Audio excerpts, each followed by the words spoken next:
2024 के लिए अखिलेश का प्लान तैयार। यूपी के 2 लड़के फिर आएंगे साथ। कांग्रेस के लिए मुलायम हो रहे अखिलेश। 2017 का फेल फार्मूला क्यों दोहराना चाहते हैं? सपा सुप्रीमो को जाग रहा है सोनिया प्रेम। बीजेपी को फायदा होगा या नुकसान? यूपी में राहुल प्रियंका की बैसाखी बनने को तैयार है टीपू। यूपी की सियासत में नए रिश्तों की स्क्रिप्ट लिखी जा रही है। लिखने वाले पूर्व मुख्यमंत्री हैं और लिखाने वाले हैं दिल्ली के पुराने पावर सेंटर में बैठे यूपीए के सर्वे सर्वा। उत्तर प्रदेश में 2022 के विधानसभा चुनाव के परिणाम आने के बाद से ही 2024 को लेकर सभी पार्टियों ने अपनी कमर कस ली है। बीजेपी सरकारी और संगठन स्तर पर एक एक कदम आने वाले लोकसभा चुनाव को लेकर उठा रही है। कहीं आम चुनाव की चुनावी तैयारियों में बीजेपी से पिछड़ न जाएं, तभी समाजवादी पार्टी के मुखिया अखिलेश यादव ने अभी से लोकसभा चुनाव के लिए बड़ा कदम उठाने की तैयारी कर ली है।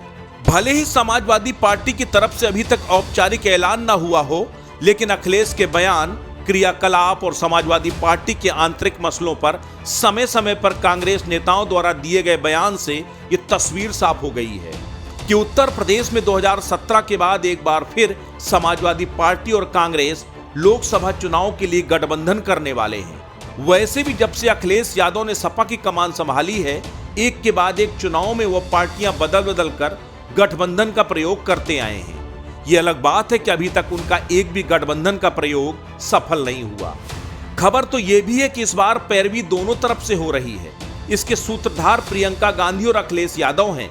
वैसे भी दोनों पार्टियों में नीतिगत या विचारधारा के स्तर पर कोई टकराव नहीं है। पहले भी गठबंधन धर्म निभा चुके हैं।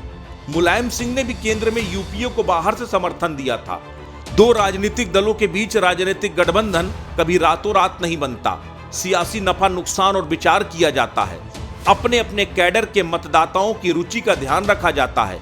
उसके बाद सिलसिला शुरू होता है। धीरे धीरे नजदीकियां बढ़ाने का आइए आपको सिलसिलेवार तरीके से बताते हैं कि कैसे सपा और कांग्रेस की नजदीकियां दिनों दिन बढ़ रही हैं। ईडी द्वारा हाल ही में सोनिया गांधी से पूछताछ करने को लेकर अखिलेश तिलमिला गए थे। उन्होंने बीजेपी पर सरकारी एजेंसी का दुरुपयोग कर सोनिया गांधी जैसी वरिष्ठ राजनेता को परेशान करने का आरोप लगाया था। पिछले दिनों जब विपक्ष के राष्ट्रपति पद के उम्मीदवार यशवंत सिन्हा के लखनऊ दौरे के दौरान अखिलेश ने डिनर पार्टी का आयोजन किया था, उसमें कांग्रेस की एकमात्र विधायक गांधी परिवार की करीबी आराधना मिश्रा मोना शामिल हुई थी। अखिलेश से लंबी बातचीत की थी। यूपी की विधान परिषद में नेता प्रतिपक्ष इस वक्त कोई नहीं। सपा के नेता विपक्ष का दर्जा खत्म हो गया है। इस पर सपा के सुर में सुर मिलाते हुए कांग्रेस नेता दीपक सिंह ने सरकार पर हमलावर होते हुए कहा था, सरकार नियमों के खिलाफ जाकर मनमानी कर रही है। अब सवाल यह उठता है कि यूपी में मृत पड़ी कांग्रेस से कैसे मिलेगा सपा को फायदा? गठबंधन की हड़बड़ाहट में सेल्फ गोल क्यों करना चाहते हैं अखिलेश?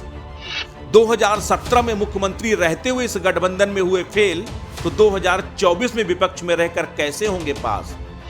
पार्टी की अंतर्कलह को छुपाने के लिए गठबंधन का सहारा ले रहे हैं सपा सुप्रीमो।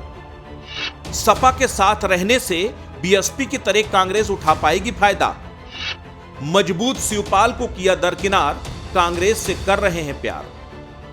घर के अपने जब बेगाने हो जाएं, सुभाषपा के ओम प्रकाश राजभर जैसा मजबूत साथी जब अलग हो जाए, अपने गढ़ आजमगढ़ और आजमगढ़ के गढ़ में भी जब पार्टी को हार का सामना करना पड़े, तब गठबंधन के अलावा विकल्प भी क्या बचता है? क्योंकि अखिलेश यादव किसी भी हाल में केंद्र में बीजेपी को सत्ता से बेदखल करना चाहते हैं, तभी वो विपक्षी एकता के हमेशा से पक्षधर रहे हैं। अखिलेश और कांग्रेस की नजदीकियां देख लोग चुटकी ले रहे हैं कि ये रिश्ता क्या कहलाता है। हम तो बस यही कहेंगे, 2 दल मिल रहे हैं मगर धीरे धीरे। अस्तित्व न्यूज के लिए ब्यूरो रिपोर्ट।